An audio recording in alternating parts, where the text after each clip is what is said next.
कृपया आप सादर अपना स्थान ग्रहण करें। माननीय मुख्यमंत्री जी अब मंच पर पधार चुके हैं। माननीय मुख्यमंत्री जी के घर में आयोजित हो रहे इस आयोजन में आप सभी का बहुत आदर के साथ स्वागत है, अभिनंदन है।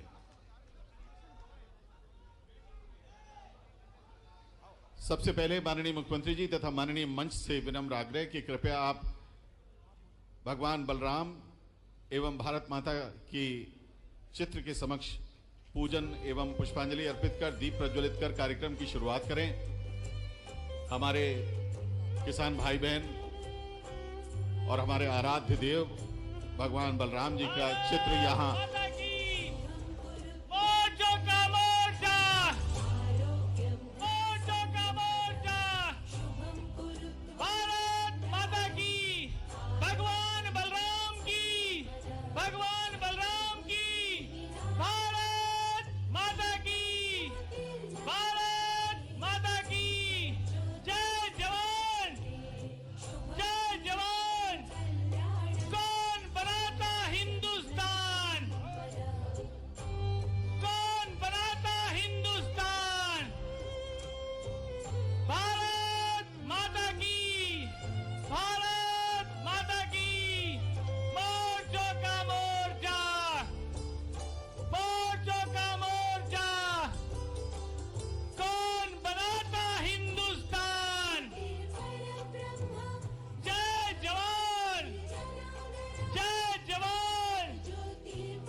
आदरणीय देवी सज्जनों, माननीय मुख्यमंत्री डॉक्टर मोहन यादव जी का स्वागत करने के लिए पधारे प्रदेश भर के हमारे किसान भाई बहनों का मुख्यमंत्री निवास पर हम बहुत बहुत स्वागत कर रहे हैं।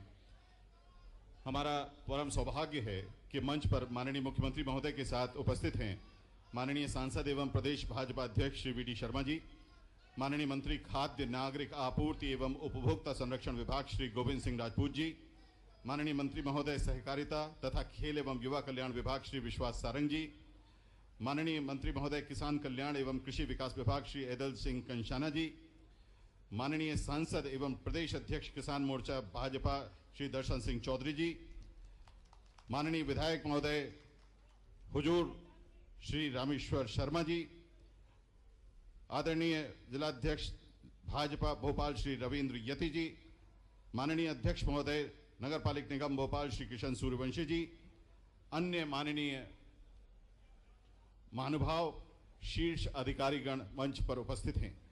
आदरणीय देवियों सज्जनों, माननीय मुख्यमंत्री जी का स्वागत करने के लिए आदर के साथ निवेदन प्रमुख सचिव खाद्य नागरिक आपूर्ति एवं उपभोक्ता संरक्षण विभाग श्रीमती रश्मि अरुण शमी जी से कि आप माननीय मुख्यमंत्री जी का स्वागत करें।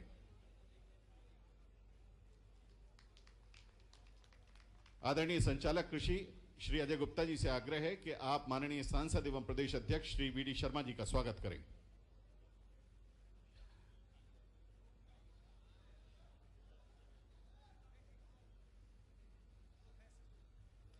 बोलो भारत माता की, किसान समाज के मसीहा और मध्य प्रदेश के यशस्वी मुख्यमंत्री जी किसान मोर्चा की ओर से बड़ी माला पहनाकर किया गया है। इसके साथ ही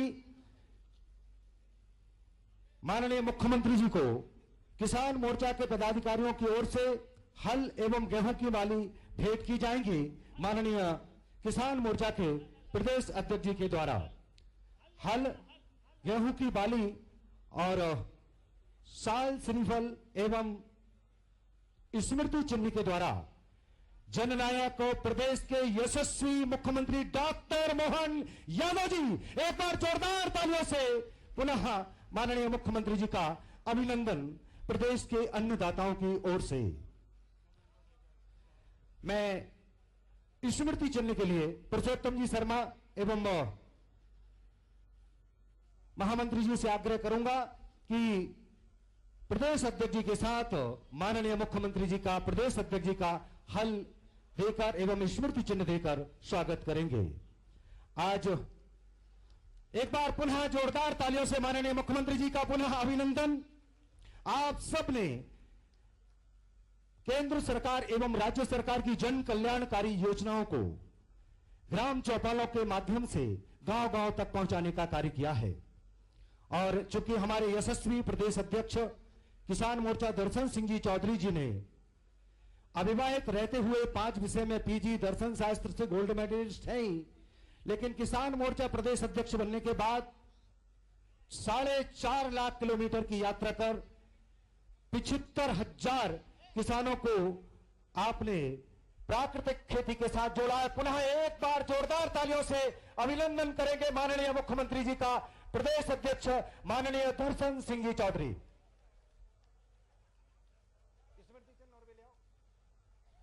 माननीय किसान मोर्चा के प्रदेश अध्यक्ष मुख्यमंत्री जी का आज पाग पहनाकर अभिनंदन करेंगे। यह पाग अन्नदाताओं की ओर से प्रदेश के मुख्यमंत्री जी को किसान मोर्चा की ओर से पहनाई जा रही है। हम सब इस अमूल्य क्षण के साक्षी हैं। एक बार पुनः जोरदार तालियों से जननायक प्रदेश के मुख्यमंत्री डॉक्टर मोहन यादव जी का अभिनंदन, स्वागत, वंदन प्रदेश के किसानों की ओर से। गौ माता को भेंट करते हमारे किसान मोर्चा के प्रदेश अध्यक्ष एवं महामंत्री जी माननीय मुख्यमंत्री जी को बैलगाड़ी स्मृति चिन्ह के रूप में भेंट कर रहे हैं। पुनः पीछे तक जोरदार तालियां। आप सबकी गरिमा में उपस्थिति इस कार्यक्रम में 4 चांद लगाएगी। भारतीय जनता पार्टी किसान मोर्चा की ओर से भारतीय जनता पार्टी के प्रदेश अध्यक्ष आदरणीय विष्णु दत्त जी शर्मा जी का पाग पहनाकर अभिनंदन किसान मोर्चा की ओर से माननीय प्रदेश अध्यक्ष जी के द्वारा किया जा रहा है। पुनः जोरदार तालियों से अभिनंदन। आपका भी बैलगाड़ी भेंट कर किसान मोर्चा की ओर से स्वागत, आत्मीय वंदन, अभिनंदन। पुनः जोरदार तालियों से माननीय प्रदेश अध्यक्ष जी आदरणीय विष्णु दत्त जी शर्मा का हार्दिक हार्दिक स्वागत।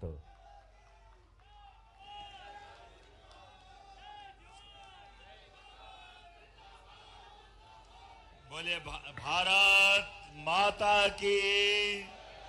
हमारे सभी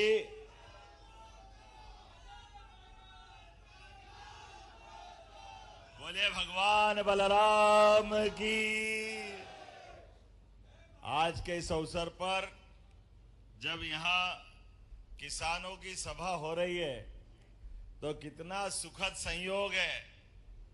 किसान इधर और किसान के बेटे आपकी सरकार में आपका साथ दे रहे हैं। यह आशीर्वाद भगवान बलराम का है। हमारे लिए सौभाग्य की बात है। किसान के लिए यशस्वी प्रधानमंत्री श्रीमान नरेंद्र मोदी जी, हमारे राष्ट्रीय अध्यक्ष श्रीमान जगत प्रसाद नड्डा जी, जोरदार अभिनंदन करो अपनी इस भावना के आधार पर। माननीय नरेंद्र मोदी जी, हमारे बीच माननीय वीडी शर्मा जी भी बैठे हैं, माननीय गोविंद सिंह जी भी बैठे हैं, माननीय मंत्री केदल सिंह कंसाना, माननीय बहन कृष्णा गौर जी, माननीय विधायक रामेश्वर जी, और ये किसान मोर्चे का सांसद का चुना जाना, इसका मतलब किसानों के लिए ये जो पूरी पार्टी का प्रेम है, ये उसका निचोड़ है। हमको क्या मालूम, कि सांसद बनना हो तो किसान मोर्चा का अध्यक्ष बन जाओ। ये जो किसान मोर्चा का अपना महत्व है, केवल किसान किसान किसान, ये यशस्वी प्रधानमंत्री और हमारी पार्टी का पूरा दर्शन है। मुझे मालूम है इनका नाम ही दर्शन चौधरी है, तो चौधरी तो हम सब अपने अपने गांव घर के हो सकते हैं, लेकिन इस दर्शन से सुदर्शन दिखाते हैं। भगवान कृष्ण का सुदर्शन, परमात्मा की दया से जोरदार बोले गोपाल कृष्ण भगवान की।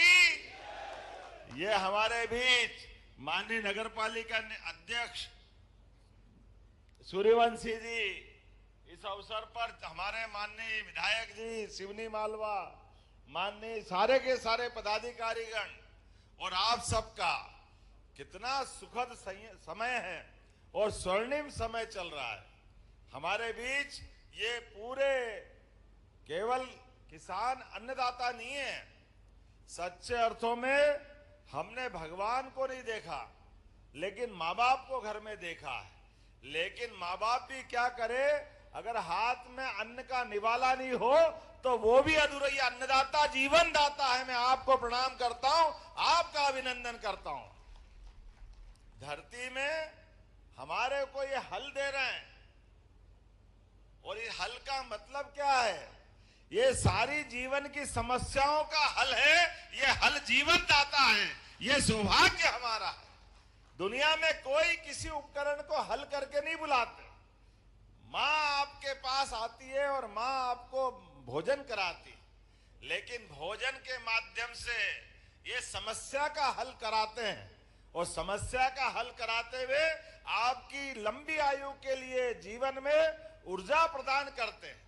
आज के इस दौर में जब नया समय आ रहा है, इस नए समय के माध्यम से हम सब अपने आप को यशस्वी प्रधानमंत्री के माध्यम से, क्योंकि जो बात मेरे पहले यशस्वी अध्यक्ष वीडी शर्मा जी ने कही और कई मित्रों ने कही कि जब यशस्वी प्रधानमंत्री बोलने खड़े होते हैं तो सच्चे अर्थों में उनकी अपनी भाव भंगिमा, उनकी भाषा, उनका अंदर का आत्मा का स्नेह अगर किसी बात को सबसे ज्यादा रेखांकित करता है तो उससे पूरा भारत, और भारत तो क्या अब तो पूरा विश्व श्रद्धा से उनकी तरफ देखता है। ये है यशस्वी प्रधानमंत्री नरेंद्र मोदी जी, जो भारत के प्रधानमंत्री, जिनके रोम रोम से भारतीयता टपकती है, जिनकी भावनाओं का प्रकटीकरण, इनके पहले कई प्रधानमंत्री और राष्ट्रपति हुए होंगे,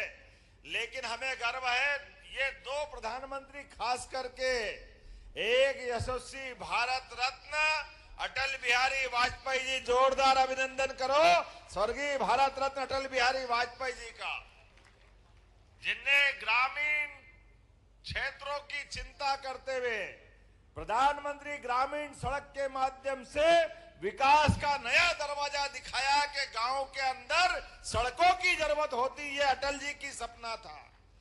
दुर्भाग्य के साथ आज मैं दलों की बात नहीं करूंगा, लेकिन बात निकली तो इसकी जवाबदारी भी होगी। मनमोहन सिंह की सरकार में मनमोहन सिंह जी स्वयं और बाकी लोग जब ये बेशर्मी से बोलते थे, गांव में सड़क की क्या जरूरत है, गांव में डामर की सड़क की क्या जरूरत है, गांव में तो बैलगाड़ी चलती, उनको बैलगाड़ी लेके देना चाहिए। अरे भाई, तुमने गांव नहीं देखा, गाय के घर नहीं देखे, गौशाला नहीं देखी, गांव का वातावरण नहीं देखा। अरे हमारे पूज्य बापू कहते थे, अगर भारत को देखना है, भारत को समझना है तो गांव को समझना पड़ेगा। गांव को, ये महात्मा गांधी का भाव था। सच्चे अर्थों में पूरा भारत अगर विराजमान कहीं है, जैसे हनुमान जी के शरीर के अंदर ही श्री राम विराजे हैं, ऐसे भारत को दुनिया देखे तो भारत के गांव को देख ले, अपने आप भारत समझ में आ जाता है। इसलिए विकास की अगर बात होगी, भारत की अगर साख बनाना होगी, भारत की संस्कृति को आगे बढ़ाना होगा, तो निश्चित रूप से किसानों के माध्यम से हमारे अपने एक एक गांव के किसान का जीवन सुखी समृद्ध बनाना होगा। उसी से हमारे भारत का विकास का मार्ग जाता है। और इसीलिए यशस्वी प्रधानमंत्री के माध्यम से श्रीमान नरेंद्र मोदी जी ने जब शासन की सत्ता के सूत्र हाथ में लिए तो उनने इस दर्द को सहा है। हमें इस बात की खुशी है, माननीय प्रधानमंत्री नरेंद्र मोदी जी अगर देश में राज कर रहे हैं तो उनने हर पल हर समय अपने दुख के दिन को भी याद करा है, अपने गरीबी के काल को याद किया है।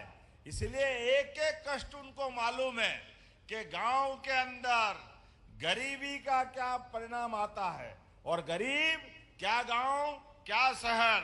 इसलिए चार जाति की भी बात करते हैं तो किसान, गरीब, महिला, युवा।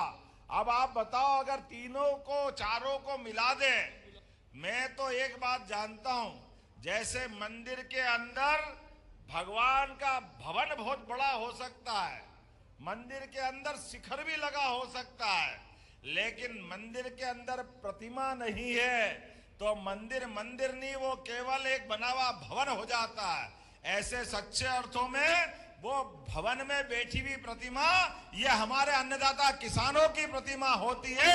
इसका आनंद हम अपने आप में समझते हैं। इसलिए जब किसान की बात करते हैं, कितना अनुशासित देश है, पूरे दुनिया के अंदर 145 करोड़ का देश, लेकिन गांव के अंदर हमारे अपने किसान, दुर्भाग्य के साथ कहना पड़ रहा है, जो उनको आजादी के समय मिल जाना चाहिए था, ये देने के लिए भी 55 साल लगे इस बात के लिए। लेकिन प्रधानमंत्री स्वर्गीय भारत रत्न अटल बिहारी वाजपेयी जी ने सड़क दी। अब हमारे माननीय पूर्व मुख्यमंत्री मध्य प्रदेश साध्वी उमा भारती जी, बाबूलाल गौर जी, शिवराज सिंह चौहान जी, सबके साथ भाजपा की सरकार आई तो मध्य प्रदेश का नक्शा बदला। जोरदार अभिनंदन करो, ये हमारी सरकार है, ये भाजपा का दृष्टिकोण है। कहां एक तरफ हेदल सिंह जी ने कहा कि 7 लाख हेक्टेयर की सिंचाई होती थी। अरे सिंचाई करो भी कैसे, बिजली नहीं, बिजली का तार पकड़ के बताते थे करंट नहीं आ रहा है, लोग तार पकड़ लेते थे क्योंकि बिजली में करंट ही नहीं था, केवल तार लगे थे, सड़क का ठिकाना ही नहीं था, आ जाए कैसे। लेकिन ना सड़क ना बिजली, पानी का तो सवाल ही नहीं। मैं उज्जैन से आता हूं, बड़ा दुख होता है। 1977 में योजना बन गई थी नर्मदा विकास प्राधिकरण के माध्यम से, पूरे प्रदेश में किसानों की जिंदगी बदलने के साथ साथ नगरों में पीने का पानी दे सकते हैं, खेतों में पानी दे सकते हैं, उद्योग में जल दे सकते हैं। इसलिए नर्मदा जी के माध्यम से ये बड़ा प्रोजेक्ट बना था। लेकिन दुर्भाग्य के साथ कहना पड़ेगा, हम अपनी जब उज्जैन में बात करते थे सिमस्त अच्छा करना है, नर्मदा जी का पानी दे दो, छिपरा जी में पानी नहीं रहता है। तो इसमें बड़ी बेशर्मी से विधानसभा के अंदर पूर्व मुख्यमंत्री शिवराज सिंह जी चौहान ने भी इस बात को कोट किया। जब हम नर्मदा छिपरा लिंक लाइन लाए थे तो इनने विधानसभा में दिग्विजय सिंह ने कहा था असंभव, आ ही नहीं सकती है, नर्मदा जी नीची है, छिपरा जी ऊंची है, ये हो नहीं सकता है। अब कौन इनको बताए, अरे भाई नीची ऊंची गई, बिजली का बटन दबाओ अपने आप हमारी जल की धारा आ जाती है, ये तुमको समझ नहीं है क्या। अब ये आज भी दिग्विजय सिंह भी है सामने और वही मालवा है, वही निमाड़ है। इतनी छोटी बात समझ में नहीं आए क्योंकि इनको इससे मतलब ही नहीं, किसान की जिंदगी बदले कोई मतलब नहीं, लोगों खुशहाल हो कोई मतलब नहीं। अब कितना अच्छा लगता हमको जब यशस्वी प्रधानमंत्री ने कहा, भारत रत्न अटल बिहारी वाजपेयी जी ने, ये बुंदेलखंड माननीय सांसद जी वहां से हैं, ये 20 साल पहले कल्पना की, अरे एक नदी भरी हुई बाढ़ जा रही और दूसरी नदी खाली है, सूखा पड़ा हुआ है, अरे एक नहर जोड़ दो, अपने आप इसका पानी उसमें चला जाए, ये भी भरी हुई रहे वो भी भरी रहे। और नदी थोड़ी भरती हो तो जिंदगी भरती है, किसानों की जिंदगी बदलती, पूरा क्षेत्र बदल जाता। इसमें क्या बड़ी बात, 220 किलोमीटर की केवल एक नहर बनाना थी, केनाल बनाना थी। मध्य प्रदेश और उत्तर प्रदेश दोनों कहां से कहां पहुंच जाते। लेकिन ये कांग्रेस के लोगों ने कहा असंभव, नदी से नदी जोड़ो तो प्रकृति बिगड़ जाएगी। अरे वाह रे वाह भैया, तुम्हारी भारी प्रकृति है, तुम्हारी बुद्धि कहां गई? क्यों? नहीं, बिल्कुल नहीं हो सकता है, असंभव। जब हम करने गए तो उसमें अड़ंगे लगाए, हाई कोर्ट चले गए, सुप्रीम कोर्ट चले गए, फिर वो पर्यावरण के लिए एनजीटी चले गए, लगातार 20 साल बिगाड़ दिए। हमारी 2 पीढ़ी बिगड़ गई, 2 पीढ़ी। लेकिन मुझे इस बात की प्रसन्नता है, अपनी सरकार बनी, हमने सारे कोर्ट के फैसले भी जीते और 1 लाख करोड़ की केन बेतवा नदी का भूमि पूजन किया है पूरे किसानों के लिए। पूरा हमारा बुंदेलखंड, क्या पन्ना, क्या दमोह, क्या सागर, क्या हमारा यहीं से चालू होगा रायसेन, विदिशा, क्योंकि बेतवा यहां से निकल रही 13 जिलों में। और केवल ये नहीं, चंबल से कौन कौन आया? हाथ खड़े करो। चंबल से आप बताओ, आप गुना की तरफ से लगा के हमारे पूरे मालवा, चंबल का हिस्सा और मालवा का हिस्सा 13 जिले, पार्वती, कालीसिंध, चंबल के माध्यम से यहां भी जिंदगी बदलने वाली। मजबूरी में वहां के लोग पलायन करते थे और लोग तकलीफ आए, परेशानी आए तो कभी कभी बंदूक भी उठा लेते थे। क्या करें, भूखे भजन न होई गोपाला। ये तो जिंदगी का सवाल है। बाल बच्चे भूखे देखे तो परमात्मा जो करे वो होगा। लेकिन ये परिस्थिति सरकार को सुधारना चाहिए थी। मुझे इस बात की प्रसन्नता है, 1 लाख करोड़ केन बेतवा का और 70,000 करोड़ का बड़ी धनराशि राजस्थान, मध्य प्रदेश को मिलाकर के श्योपुर, मुरैना, शिवपुरी, गुना, राजगढ़, शाजापुर, देवास, इंदौर, उज्जैन, मंदसौर, रतलाम, जोरदार अभिनंदन करो। ये सब क्षेत्र में जाल जाने वाला है। हमने पारस पत्थर नहीं देखा, लेकिन पारस पत्थर की कहानी सुनी है। पारस लोहे को छुए तो लोहा सोना हो जाता है।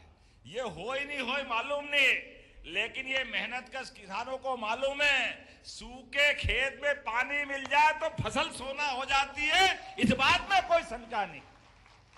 किसानों की जिंदगी अच्छी करने के लिए इससे अच्छा मौका क्या हो सकता है। इसलिए इस बात की प्रसन्नता है कि हमारा ना केवल नर्मदा वाला बेल्ट, आप तो भाग्यशाली हो, अधिकतर भोपाल में भी नर्मदा का पानी आ रहा है, लेकिन अब ये इधर का पूरा हमारा मध्य प्रदेश का हिस्सा, राजस्थान से लगा के उत्तर प्रदेश का एक एक गांव, एक एक खेत, आप किसान मोर्चे के माध्यम से, किसान संघ के माध्यम से बता देना, कोई खेत खाली नहीं रहेगा। प्रत्येक खेत तक पानी पहुंचाने का काम अपनी सरकार के द्वारा किया जाए।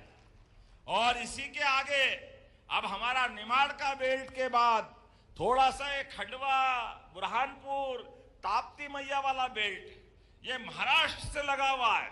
तीसरी नदी जोड़ो अभियान बहुत जल्दी हम वहां भी करने वाले हैं। जोरदार अभिनंदन करो अपने उस क्षेत्र के किसानों के लिए। कोई क्षेत्र खाली नहीं रहेगा। प्रत्येक क्षेत्र में किसान को पानी मिले, पक्की सड़क मिले। और आगे बता रहा हूं, आज आपसे जब बात करने आया हूं तो हमारे बीच जिन किसानों के लिए बिजली के कनेक्शन स्थायी नहीं हैं, अब 5 रुपए में पक्का कनेक्शन दे देंगे, स्थायी कनेक्शन 5 रुपए में। आप तो आवेदन करो, मध्य क्षेत्र में तो अभी चालू कर देना, या हमारे प्रमुख सचिव बैठे नीरज मंडलोई जी, जो किसान बिजली का पक्का कनेक्शन मांगना है, स्थायी कनेक्शन, उसको 5 रुपए में कनेक्शन देने की यहीं से घोषणा करते, हमारे सारे किसानों का भला करना है। किसानों की जिंदगी बेहतर करने के लिए जो जो हो सकता है वो सब करेंगे। ये क्रमशः योजना कंपनी दर कंपनी चलेगी। अभी मध्य क्षेत्र में चलेगी, फिर पश्चिमी क्षेत्र में जाएगी, धीरे धीरे करके सब दूर जाएगी। लेकिन ये इंटरवल पहले की फिल्म है। अभी बात की ओर बताता हूं। ताली बज रही कम तो फिर बोलूं कि नहीं बोलूं?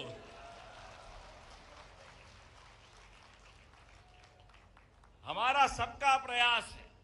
अभी हमारे अपने खेतों में बिजली का कनेक्शन हम लेते हैं तो साल के पैसे देते हैं, साल के पैसे देते कितने देते हैं? 7,500। लेकिन 7,000 आने वाले समय में इस साल ही इस बजट के माध्यम से कोशिश करेंगे हमारे किसानों को सोलर पंप के माध्यम से बिजली के झंझट से ही मुक्ति कराने वाले हैं। धीरे धीरे करके इस साल 10 लाख, अगले साल 10 लाख और अगले साल 10 लाख, 3 साल में 30 लाख सोलर पंप दे करके आपकी हमेशा के लिए झंझट खत्म करेंगे। और उतना ही नहीं, कोशिश तो ये भी कर रहे हैं कि हमको रात को बिजली की जो झंझट होती वो तो गई, दिन में भी आपकी बिजली आपको मिलेगी। लेकिन उससे आगे भी कोशिश कर रहे हैं, आप अपने खेत में पानी फैला लो, जितना फसल करना कर लो, लेकिन उसके बाद भी भगवान सूर्यनारायण के माध्यम से अगर बिजली आपको उपलब्ध होगी तो बिजली आपसे भी खरीद के आपको नगद पैसे देने का काम भी चालू करेंगे। हमारे किसानों की आय बढ़ाने के लिए सभी प्रकार के प्रबंधन करेंगे। धीरे धीरे करके ना आपके अपने जीवन में इस प्रकार का कोई कष्ट आए, बल्कि अब इसका परिणाम क्या आएगा? रात को पानी पिलाने से छुट्टी, रात को ठंड में बरसात में हम कितने कष्ट उठाते हैं, ट्रांसफार्मर के लिए झंझट करना पड़ती, वो भी खत्म। बल्कि आपने सोलर पंप लगाया और सोलर पंप के माध्यम से स्थायी कनेक्शन आपको मिलेगा। एक एक करके अभी हमने 1.5 लाख तो भी जिनके टेम्परेरी कनेक्शन है उन सबको दिला रहे हैं और उसकी राशि भी कम कर दी। मुझे लगा कि पहले आपने बताया होगा, पहले केवल 3 हॉर्सपावर वालों को जो सोलर पंप है उसकी 5% राशि देना पड़ेगी और उसके बाद धीरे से 5 हॉर्सपावर से 10% जो 7.5 हॉर्सपावर तक वालों के लिए, और धीरे धीरे करके ये आपको स्थायी रूप से लाभ मिलेगा। लेकिन आज जब मैं आगे बात कर रहा हूं तो आज अपने बीच में मैं याद करता हूं, ये मुझे याद नहीं, कोई बताना भैया 2002-03 में क्या भाव गेहूं खरीदते थे? क्या भाव खरीदते थे गेहूं?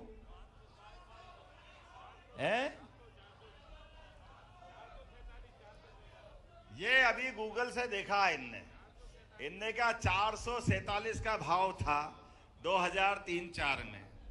आप बताओ 1956 से बना मध्य प्रदेश और पूरी सरकार इनकी चली तो क्या पहले 2 रुपए किलो खरीदते थे? क्या 2 रुपए कुंटल खरीदते थे क्या? 1956 में क्या भाव था बताओ आप, और 55 साल में केवल 400 रुपए कुंटल। और ये है भाजपा वाली सरकार के 26 रुपए क्विंटल में खरीद रही है। ये 20 साल में ये प्रगति अपनी, ये अपना किसानों के प्रति प्रेम है कि हम अपने गरीबों की भी चिंता कर रहे हैं। जोरदार ताली बजाओ, नरेंद्र मोदी जी सबको मुफ्त अनाज दे रहे हैं। गरीब अनाज चाहिए तो हमारे लिए राम राज का हमने सुना था, भगवान राम के राज में कोई भूखा नहीं सोता था। ये हमारी आंखों के सामने देख रहे हैं। 100 करोड़ लोगों को प्रति साल, माननीय अध्यक्ष जी बैठे हैं, 2 लाख करोड़ रुपया खर्चा करके 100 करोड़ लोगों को ये हर महीने अन्न देने का काम करते हैं। जोरदार ताली बजाए। ये है प्रधानमंत्री नरेंद्र मोदी जी का मन, और 2028 तक दे रहे हैं। हमारे अपने किसानों को उनका मूल्य दिला रहा है और गरीब आदमी को भी भूखा नहीं मरने दे रहे। ये अपनी परिवर्तन के आधार पर ये सरकार की भावना बताती है कि उदारता पूर्वक। आज इतना ही नहीं, अभी तो धान का मुद्दा भी आया। जब मैं कल गया तो उन्होंने कहा ये 2000 कम पड़ रहे हैं, तो जैसे आपके साथ बैठा उनसे पूछा कितना कर दें, बोले डबल कर दो। हमने कहा हमारे लिए क्या जाता है, ये किसानों की सरकार है, मैं भी किसान का बेटा हूं। मंत्री जी से कहा कि मंत्री जी को जो बता दूंगा सब हाँ ही करेंगे, तुम तो 2 का 4000 करने की घोषणा करता हूं और इसी सत्र से 4000 रुपया क्विंटल गेहूं देने के लिए। लेकिन आगे आपको निवेदन करना चाहूंगा, हमारे सरकार के द्वारा फसल चक्र में भी बदलाव का आह्वान कर रहे हैं। कई जगह हमारे अपने किसानों के माध्यम से हमारे लिए वर्तमान के दौर में अभी तो धान के बदले में मूंगफली, दलहन फसल, इसका अलग से लाभ देने वाले हैं।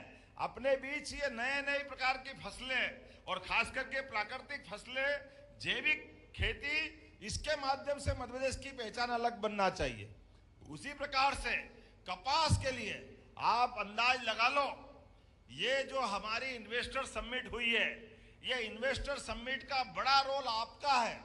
आपके माध्यम से हमारा कपास धीरे धीरे करके, यद्यपि अभी भी 15 से 20% देश का कपास अपने यहाँ उगता है, लेकिन ये कपास के माध्यम से भी क्रांति आने वाली है। हमारे कपास से हमारा धागा बनेगा, धागा से कपड़ा बनेगा, किसान आदमी अपनी फसल भी उगाए और परिवार वालों को टेक्सटाइल में काम दिला दे। और इस आधार पर एक एक व्यक्ति के घर में आय बढ़ाने के लिए सरकार एक लेबर जो वहां टेक्सटाइल यूनिट में जाएगा उसको 5,000 रुपया अपनी तरफ से आपकी भाषा में बोनस देगा। ये काम भी अपनी सरकार के माध्यम से हो रहा है। कृषि आधारित उद्योग लगाने के लिए सरकार ने अपना पूरा अपने मन का भाव बता दिया कि हमारा प्रयास है, हमारे प्रति व्यक्ति आय बढ़ना चाहिए।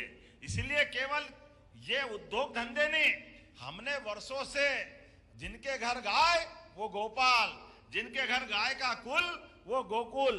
तो आज जैसा गेहूं पे, धान पे ये प्रोत्साहन आपको दे रहे हैं, उसी प्रकार दूध खरीदने के लिए भी बोनस की राशि देने की घोषणा करेंगे, बोनस देने की। अपने घर में पहले तो वर्षों से यही होता आया था, खेती किसानी भी करो और दूध का रोज का नगद आय व्यय का सिस्टम बनता था। बनता कि नहीं बनता था? अब ये अलग बात है। मैं सरकार के नाते से देखता हूं तो मुझे आज भी आश्चर्य लगता है। हमारे में से तो सब जानते हैं कि घर में गाय का दूध भी होता है और भैंस का भी होता है। ये दुग्ध संघ वाले पता नहीं क्या होता है, वो दूध पतला करके गाय का दूध करके बिकवाते थे। अरे गाय का दूध का फेट अलग, भैंस के दूध का फेट अलग।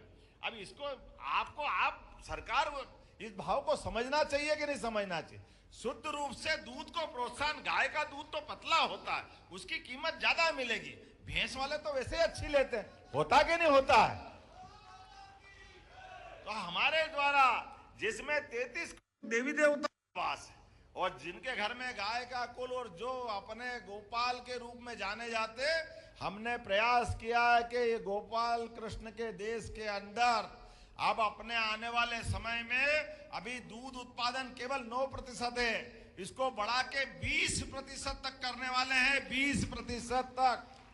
और जो 10 से ज्यादा गाय पालेगा, गाय पालने के लिए उसको भी अनुदान दिया जाएगा गौ माता को पालने के लिए।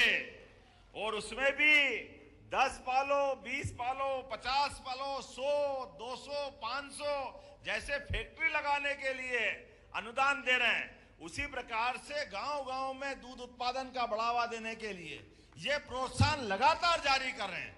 आप तो जानते ही हैं, अभी हमारे जो अपने शहरों के अंदर खेतों में नुकसान को लेकर के आशंका रहती है। ये बात सही है कि जब खेती का रकबा बढ़ा, सिंचाई बढ़ी, तो अब हमारे यहाँ यंत्रों के माध्यम से जानवरों को भी कमी पड़ गई। तो जो हम पहले बैलगाय के माध्यम से काम चलाते हैं, लेकिन धीरे धीरे करके वो स्थान कम पड़ा, तो जो लावारिस, अपाहिज ऐसी बूढ़ी गाय माता ये पूरे प्रदेश के अंदर और किसानों के लिए भी समस्या बन के खड़ी हुई। तो हमने कहा चिंता मत करो, बड़ी बड़ी नगर निगम में 10-10 हजार की गौशाला रखेंगे अपने भोपाल सहित सारे महानगरों में। और आपके आसपास में भी जहां कोई गौशाला चला रहा है उसको 20 रुपया प्रति गाय माता के बजाय 40 रुपया रोज गाय माता का देकर के उन गाय माता के लिए गौशाला को भी सक्षम बनाएंगे, ताकि गाय माता के माध्यम से, गाय माता किसी की समस्या नहीं है, वो तो परमात्मा की दया है।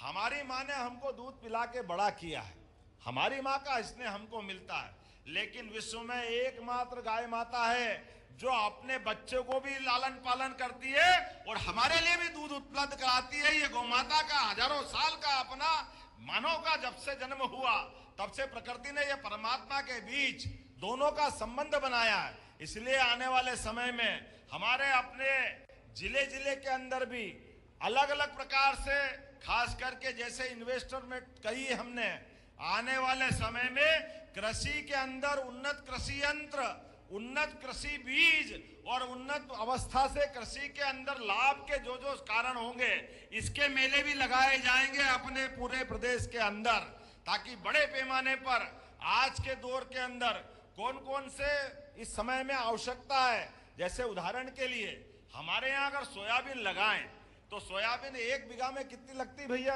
अंदाज बताओ कितनी लगती है? कितनी? अरे भैया 1 एकड़ में कितनी क्विंटल होती है?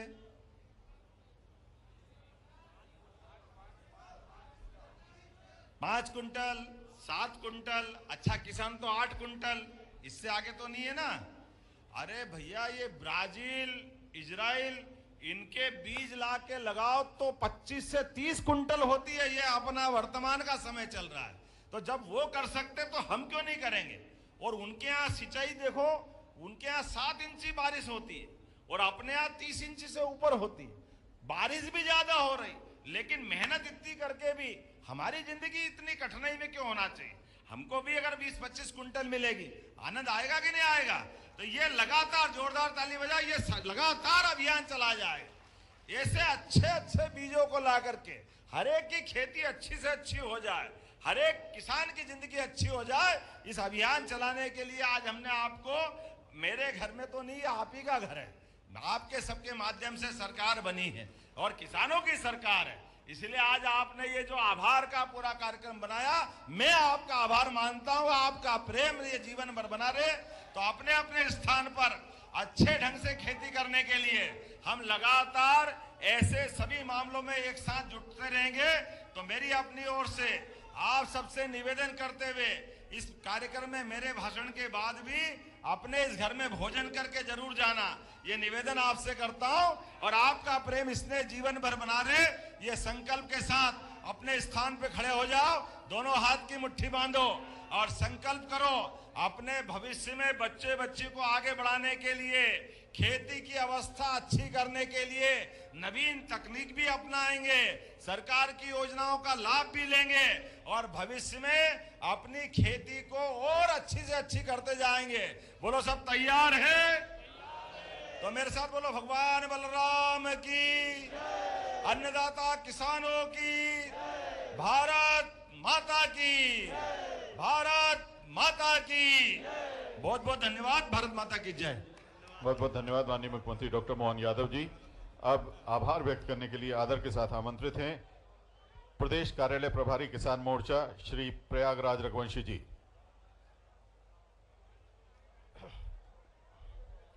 बोलो भारत माता की। आज समस्त किसान भाई इस कार्यक्रम में उपस्थित हुए आदरणीय मुख्यमंत्री आदरणीय मोहन यादव जी का बहुत बहुत आभार व्यक्त करते हैं। आदरणीय गोविंद सिंह जी राजपूत मंत्री, उनका भी बहुत बहुत आभार व्यक्त करते हैं। संगठन के प्रदेश अध्यक्ष आदरणीय विष्णुदास शर्मा जी का भी बहुत बहुत आभार व्यक्त करते हैं। आदरणीय दीदी कृष्णा गौर जी का भी बहुत बहुत आभार व्यक्त करते हैं। और हमारे किसान मोर्चे और सांसद नर्मदापुरम आदरणीय दर्शन सिंह चौधरी जी के नेतृत्व में सभी किसान भाई आदरणीय मुख्यमंत्री जी का बहुत बहुत। राधा गोविंद मंदिर का भूमि पूजन करने सीएम डॉक्टर मोहन यादव पहुंचे हुए। संजीव अग्रवाल सर उनके लिए कुछ बोलना चाहते हैं। मैं संजीव अग्रवाल सर को आपका हो गया। बोलिए गोपाल कृष्ण भगवान की। हरे कृष्णा हरे कृष्णा, कृष्णा कृष्णा हरे रामा, रामा रामा।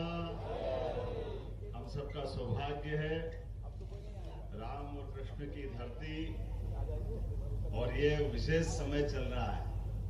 मैं तो इसमें 2 कारण से और भी उपस्थित हुआ।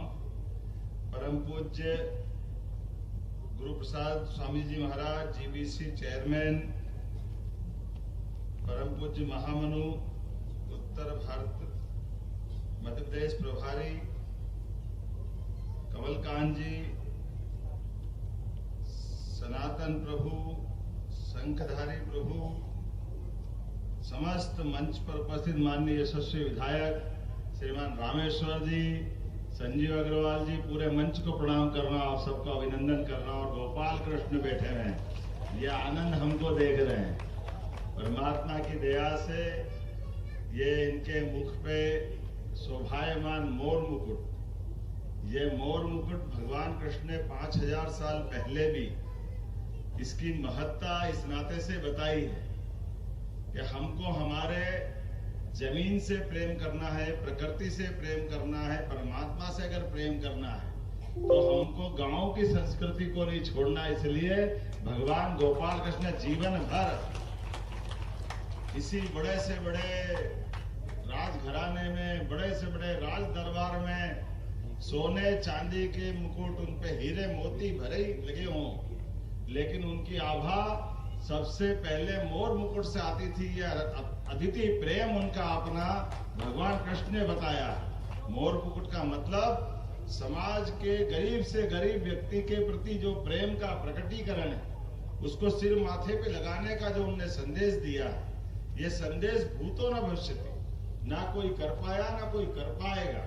जो कहा है वो करके दिखाने का भगवान कृष्ण ने अपने जीवन काल में एक एक जगह उस दर्शन को सदैव याद रखा है। हम सब जानते हैं, हम सब जिस दुनिया के झंझावातों में से लगे हुए हैं, उसमें एक झंझावात ये भी है कि स्कूल कॉलेज सहित कई सारे हमारे बचपन के मित्र मिलते हैं, लेकिन काल के प्रवाह में धीरे धीरे करते हम अपनी दुनिया में खोते जाते हैं, हम उनको भूलते जाते हैं। लेकिन भगवान कृष्ण ने सुदामा से मित्रता रखते हुए, वो भी तब जब वो द्वारकाधीश हो गए, कौरव पांडवों का युद्ध हो गया, उनका कद दुनिया में जीते जी वो भगवान के रूप में प्रतिष्ठापित हो गए। लेकिन मित्रता का क्या महत्व है, ये भगवान कृष्ण ने उस समय बताया। और भगवान कृष्ण के साथ का ये प्रसंग भी उतना ही महत्व का है, जिसके माध्यम से उनने अपने मित्र सुदामा का न केवल अपने अश्रु से उसका अभिनंदन करते हुए अपने मकान में, अपने राजभवन में जगह दी, लेकिन सुदामा को अपने आगे हाथ नहीं फैलाने दिए। सुदामा 1 महीना, 2 महीना, 4 महीना, 6 महीना अपने पास रखते रहिए। और जब सुदामा जाने के लिए आए तो वो तकलीफ में अपनी मदद मांगने, बेटे बेटी का विवाह करना, पत्नी परेशान, घर में कुछ है नहीं, लेकिन अपनी मित्रता का सम्मान करते हुए कृष्ण भगवान ने बराबर सारे प्रकार से सेवा उनकी की, लेकिन हाथ में कुछ नहीं दिया। और जब लौटने लगे तब भी वो उनके मुंह पे आने नहीं दिया कि वो कुछ देना चाहते। और ऐसे में जब सुदामा ने मन में सोचा कि कहाँ फंस गया, जैसा था वैसे ही था, अच्छा 4-6 महीने यहाँ अलग आदत बिगाड़ दी, कोई झूला झुला रहा, कोई क्या करा रहा, कोई क्या करा रहा। और बाद में जाते टाइम फिर घर में पत्नी दिख रही, फटे कपड़े, घर की बदहाल स्थिति, भूखे मरने की स्थिति। सोच रहा श्रीमती को मैं फेस कैसे करूंगा, कन्हैया ने कुछ दिया ही नहीं। और जैसे वो जाते हैं और जैसे कृष्ण भगवान की आदत थी, उनने पीठ पीछे उनका भव्य महल बना दिया, सब कुछ दे दिया जो देना है, और दुनिया को संदेश दिया कि मित्र की भी मदद करो तो कभी उसको हाथ मत फैलाने दो, उसके पीठ पीछे मदद कर दो। ये गोपाल कृष्ण ने संदेश दिया। गरीबी और अमीरी का ये उस समय का संदेश हम सबके लिए पाथे है। क्या तकलीफ में कौन नहीं है, लेकिन अपने से जुड़ा हुआ व्यक्ति की तकलीफ में अगर मदद कर रहे हैं तो पीठ पीछे उसकी मदद करो, उसको सामने आंखें नीची करने का मौका मत दो। ये हम सबके लिए जीवन भर का पाठ है। ऐसे एक नहीं कई उदाहरण भगवान कृष्ण के, जितनी बार उनको याद करो, जितनी बार उनके जीवन के उस इतिहास को देखो तो हर बार कोई नई कहानी हमको दिखाई देती है। ऐसे में भोपाल में जब इसका आया, आना क्यों नहीं चाहिए, जब उज्जैन से हम लोग आ गए तो ये भी तो आना चाहिए। भगवान की दया है। और अयोध्या में जब राम मुस्कुरा रहे हैं, रामेश्वर जी का क्षेत्र है और ये मोहन है, तो रामकृष्ण दोनों तो आप बचते हो। इससे बढ़कर के क्या है, भगवान राम का, अगर भगवान कृष्ण का अगर इस देश के साथ संबंध जोड़ के देखना चाहो तो बहुत सरल तरीका है। पूरे भारत का नक्शा रख ले सामने, और नक्शे में पूरब से पश्चिम तक, ऊपर से लेके नीचे तक, भगवान कृष्ण पूरब में असम के ऊपर से मणिपुर उनकी माताजी का स्थान है, ननियाल है, वहां से लगा के पश्चिम तक द्वारका, भगवान कृष्ण का पूरा इतिहास। और कितना सुखद संयोग है, और ये हमको जानने वाली बात है। एक तरफ भगवान राम पूरब से पश्चिम तक गए, भगवान कृष्ण पूरब से पश्चिम गए, और भगवान राम दक्षिण अर्थात लंका, वहां से लेके पूरब उत्तर अपना अयोध्या, तो ये अयोध्या नेपाल के पास से होते हुए पूरा दक्षिण का, तो पूरे भारत की चारों दिशाएं दोनों देवता ने कवर कर ली। ये हमारा भाग्य है, ये सौभाग्य है। दुनिया में भारत का आदमी कहीं किसी स्थान पे जाए और वो हमारे देश का कोई नाम पूछना चाहे और हमको अपने देश का नाम नहीं बताना, केवल कह दो भगवान राम और कृष्ण की धरती से आए, तो अपने आप सामने वाला बोल देगा ये हिंदुस्तान से आए, ये भारत से आए। हजारों लाखों साल से हमारी ये पहचान है। ऐसे में आज ये जो पूरा परिसर बन रहा है, ये भगवान अगर आते तो भगवान अकेले नहीं आते। भगवान की अपने आने से मात्र से ये प्राणी मात्र का कल्याण करते, क्षेत्र मात्र का कल्याण करते, सबके सुख आनंद की वैभव की वर्षा करते। और आप तो और अच्छा काम कर रहे हो, पहले भगवान का घर बना लो फिर अपना बना लो, तो भगवान के घर में तो सब समाते हैं। ऐसे अवसर पर भोपाल में ये तमगा लगा है, बहुत कष्ट था, लेकिन हमें मालूम है ये आनंद आ रहा है। अनुकूल समय जैसे वर्षा काल जब आने वाला होता है तो उमड़ती घुमड़ती घटाएं अपनी घनघोर आवाज के साथ, बिजली की कड़कती अलग से आवाज और उसकी प्रकाश से सब प्रकाशमान होते हैं, तो कीट पतंगे भी उड़ते हैं, वो आनंद अलग प्रकार का दिखाई देता है। लेकिन वर्षा की बूंदें जब मिलती है तो सब कुछ मंगलमय हो जाता, आनंदमय हो जाता है। तो मैं मान के चलता हूँ कि ये पूरा परिक्षेत्र आनंद में डूबेगा, भगवान की कृपा से, अमृत की बूंदों से सरसब्ज होगा। मेरी अपनी ओर से आज के इस अवसर पर आप सबका वंदन अभिनंदन। आपने कहा कि इस मार्ग का नाम प्रभुपाद मार्ग रखने की मैं घोषणा करता हूँ। प्रभुपाद महाराज जी ने तो क्या काम किया, 10 साल के कम समय में पूरे देश को क्या दुनिया में अपने भगवान रामकृष्ण की महिमा गाई।